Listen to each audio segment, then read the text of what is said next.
і ще одне цікаве люди, які є час, може, міняються, але є час, коли ти знову ж люди, які чомусь ходять в кабінет, і якби важливо, що не сьогодні, знову ж у Ветхосудді, це сучасний музичний проєкт Єгора Гора.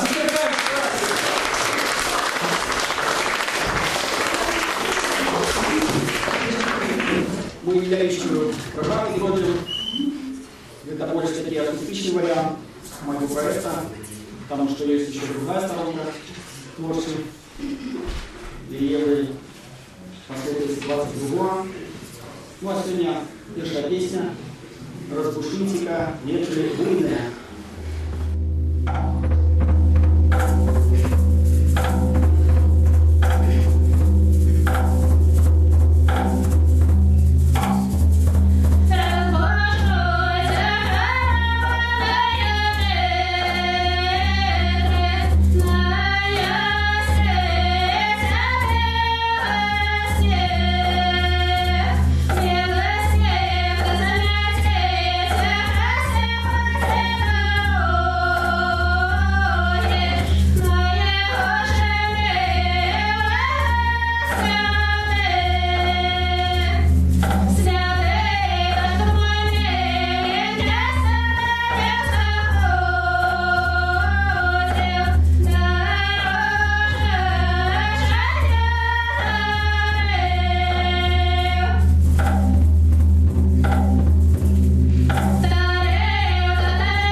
Зараз ви чуєте такі архаїчні наші інструменти. Ось бачите гуслі, вони одноугольні. Большая часто до вас перший раз почуєте їх. Пісня «Пойте сам».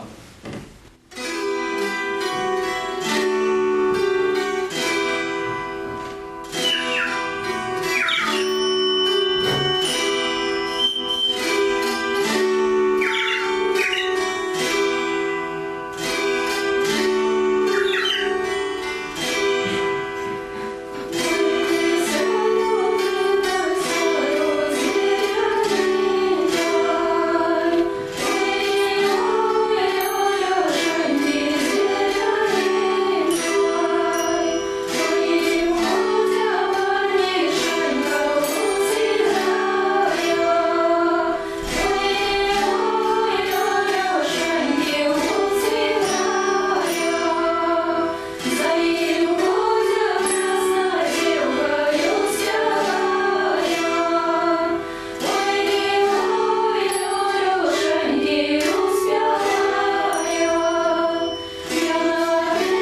представил, где мы находимся, это так само сад. Это так само сад, ручник мне 80-х годов Кирасів в ті часи. І твор нашого мастака Олександра Лобана, який так само працює цікаве в системі цікавого кебабу. Пацан. Ну да, больше такие сучасные варианты песни, мультибайсовых.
Видать, сегодня день города весь сумует, все ж таки, все плывет, все плачет, а у нас сегодня весело, солнце.